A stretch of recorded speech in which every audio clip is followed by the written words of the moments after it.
Hello student, स्वागत है आप सभी का आपके अपने YouTube channel Prince food education में। आज की इस वीडियो में हम मैथ्स पेडागॉजी के 300 महत्वपूर्ण क्वेश्चन का पार्ट 8 करेंगे। क्वेश्चन है, गणित की तुलना धार तेज करने वाले पत्थर से की जाती है। यह कथन है हॉब्स का। किसका कथन है? हॉब्स का। हॉब्स ने कहा है गणित की तुलना धार तेज करने वाले पत्थर से की जाती है। यह कथन है हॉब्स का।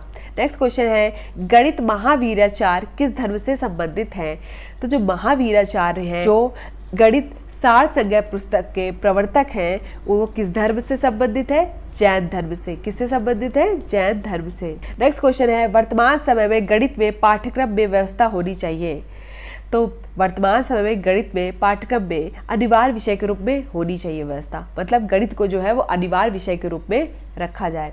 नेक्स्ट क्वेश्चन है, किस कार्य में गणित उपयोगी है? तो गणित जो होती है वो मानसिक विकास में उपयोगी है, शारीरिक विकास में उपयोगी है और भौतिक विकास में उपयोगी है। लेकिन जो दार्शनिक विकास है उसमें गणित उपयोगी नहीं है। ठीक है, मानसिक विकास में उपयोगी है, शारीरिक विकास में उपयोगी है, भौतिक विकास में उपयोगी है और दार्शनिक विकास में गणित उपयोगी नहीं है। नेक्स्ट क्वेश्चन है, गणित विषय में स्थान नहीं होता है। जो गणित है उसमें कल्पना का स्थान नहीं होता है। किसका स्थान नहीं होता है? कल्पना का स्थान नहीं होता है। नेक्स्ट क्वेश्चन है, मनुष्य के जीवन की गतिविधियों में गणित का सर्वाधिक उपयोग होता है। वह क्या है? सामाजिक और आर्थिक। मैंने बताया था आपको कि गणित का सर्वाधिक उपयोग होता है वह सामाजिक और आर्थिक दोनों में होता है। नेक्स्ट क्वेश्चन है, कौन सा कार्य अध्यापक से संबंधित नहीं है? बजट बनाना जो है वो अध्यापक से संबंधित नहीं है।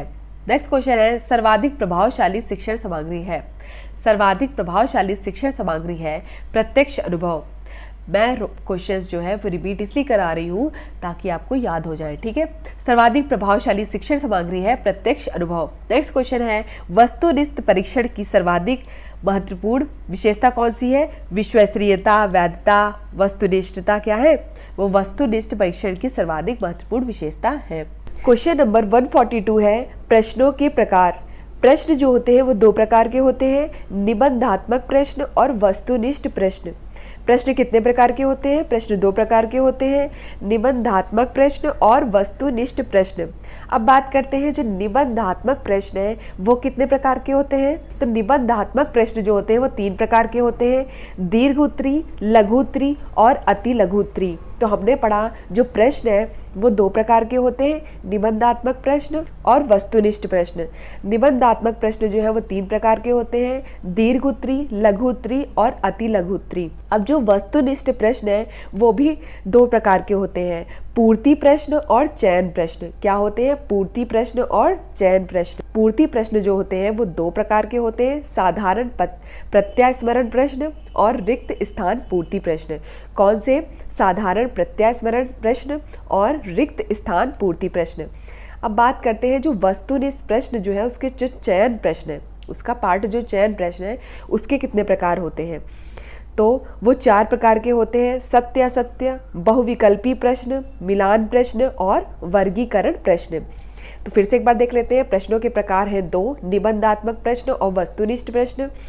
निबंधात्मक प्रश्न 3 प्रकार के होते हैं, दीर्घ उत्तरी, लघु उत्तरी और अति लघु उत्तरी। वस्तुनिष्ठ प्रश्न जो है वो 2 प्रकार के होते हैं, पूर्ति प्रश्न और चयन प्रश्न। पूर्ति प्रश्न जो है वो 2 प्रकार के होते हैं, साधारण प्रत्यास्मरण प्रश्न और रिक्त स्थान पूर्ति प्रश्न। चयन प्रश्न कितने प्रकार के होते हैं? 4 प्रकार के, सत्य असत्य, बहुविकल्पी प्रश्न, मिलान प्रश्न और वर्गीकरण प्रश्न। नेक्स्ट क्वेश्चन है, मूल्यांकन के स्तंभ। तो मूल्यांकन के स्तंभों में पहला है ऑब्जेक्टिव, दूसरा है लर्निंग एक्सपीरियंस, तीसरा है इवैल्यूएशन। उद्देश्य, शिक्षण अनुभव और मूल्यांकन। तो क्या हो जाएगा? उद्देश्य हो जाएगा, शिक्षण अनुभव हो जाएगा और मूल्यांकन। ये जो होते हैं वो मूल्यांकन के स्तंभ होते हैं। नेक्स्ट क्वेश्चन है, मापन। मापन किसे कहते हैं? तो किसी वस्तु के गुणों तथा विशेषताओं का विवरण ही मापन कहलाता है। किसी वस्तु के गुणों तथा विशेषताओं का विवरण ही मापन कहलाता है। मापन क्या होते हैं? गुणात्मक मापन भी होते हैं और मात्रात्मक मापन भी होते हैं। नेक्स्ट क्वेश्चन बात करते हैं कि मापन के स्तर क्या हैं। तो मापन के स्तर क्या हैं? 4 प्रकार के स्तर हैं, नामित अथवा शाब्दिक मापनी, क्रमिक अथवा क्रम सूचक मापनी, तीसरा है अंतराल मापनी और चौथा है अनुपातिक मापनी। आपको इसका इंग्लिश वर्ड याद रखना पड़ेगा क्योंकि इंग्लिश वर्ड चेंज नहीं होता है और हिंदी वर्ड कुछ भी आ सकता है, इसलिए आपको याद रखना पड़ेगा कि नामित अथवा जो शाब्दिक मापनी उसे क्या कहते हैं। तो नोमियल स्केल कहते हैं। Nominal scale, ordered scale, interval scale और ratio scale. Nominal scale, ordered scale, interval scale और रेशियो स्केल। तो आइए इसके बारे में कुछ जान लेते हैं। पहला है नोमियल मेजरमेंट। जब गुणों के आधार पर ही मापन कर दिया जाता है तो उसे नामित मापन कहते हैं। जैसे बालक बालिका का मापन, खट्टा मीठा, तो इनके गुणों के आधार पर ही इनका मापन कर दिया गया। खट्टे के आधार पर उसको खट्टा नाम दे दिया गया और मीठे के आधार पर उसको मीठा नाम दे दिया गया। मतलब गुणों के आधार पर ही उसका मापन कर दिया गया, तो उसे नॉमिनल मेजरमेंट कहते हैं। क्या कहते हैं? नॉमिनल मेजरमेंट कहते हैं। नेक्स्ट है क्रमिक मापन, ऑर्डिनल मेजरमेंट। इसमें क्या होता है? क्रम को आधार बनाकर मापन किया जाता है। क्रम को आधार बनाकर मापन किया जाता है। जैसे क्या हो गया? कक्षा में सबसे ज़्यादा अंक लाने वालों की सूची, तो क्रम के आधार पर आपने बता दिया, जो सबसे ज़्यादा अंक लाया वो पहले हो जाएगा, फिर उससे कम वाला नीचे। तो इस प्रकार क्रमिक मापन जो होता है, क्रम को आधार बनाकर मापन किया जाता है। नेक्स्ट है अंतराल मापन। जो इंटरवल मेजरमेंट होता है वो क्या होता है? तो निश्चित अंतराल पर मापा गया मापन। जो निश्चित अंतराल पर मापा गया मापन होता है वो अंतराल मापन कहलाता है, इंटरवल मेजरमेंट। तो क्या होता है? जैसे 1 से 50 पाने वाले विद्यार्थियों की संख्या 5 है, तो एक निश्चित अंतराल में जो मापा गया मापन होता है उसे इंटरवल मेजरमेंट कहते हैं। नेक्स्ट है आनुपातिक मापन, और इसको हम परम शून्य, निरपेक्ष, शून्य मापन भी कहते हैं। आनुपातिक मापन को हम परम शून्य, निरपेक्ष, शून्य मापन भी कहते हैं।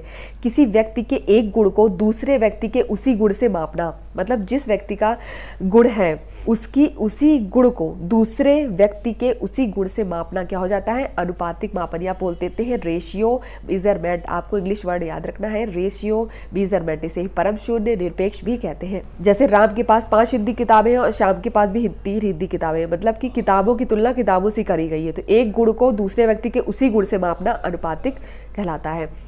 नेक्स्ट है मूल्यांकन। क्या होता है? तो मूल्यांकन जो होता है वो मापन प्लस मूल्य निर्धारण होता है। Evaluation is equals to measurement plus evaluation. मूल्यांकन गुणात्मक प्रक्रिया है, जबकि मापन क्या है? मात्रात्मक प्रक्रिया है। मूल्यांकन जो है वो गुणात्मक प्रक्रिया है, जबकि मापन क्या है? मात्रात्मक प्रक्रिया है। मूल्यांकन का अर्थ व्यवहारों के आकलन से है और मापन जो है वो अंकों की प्रक्रिया है। नेक्स्ट है कि मूल्यांकन का क्षेत्र जो होता है वो व्यापक होता है, जबकि मापन का जो क्षेत्र होता है वो संकुचित होता है।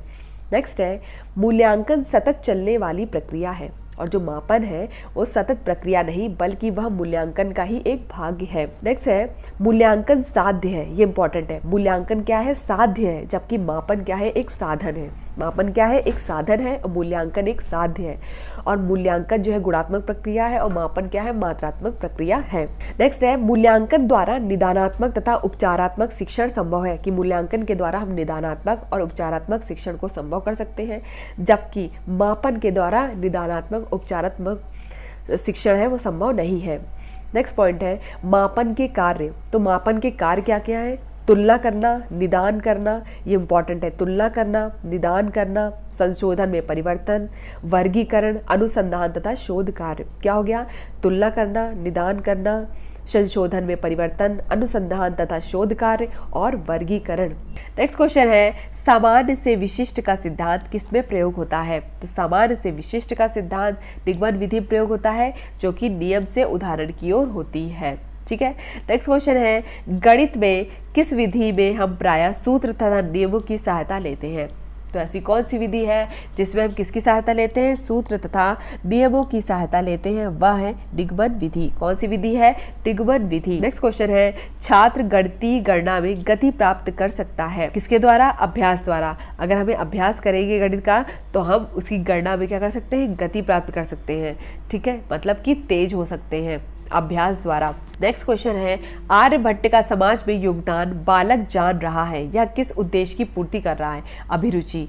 आर्यभट्ट का समाज में योगदान जो है वो बालक जान रहा है, तो यह किस उद्देश्य की पूर्ति कर रहा है? अभिरुचि की। नेक्स्ट क्वेश्चन है ताश के पत्तों में छुपे अंकों के खेल को छात्र अपनी विचारधारा के अनुसार अभिव्यक्त कर रहा है, तो वह किस कारण से संबंधित है? व्यक्तित्व।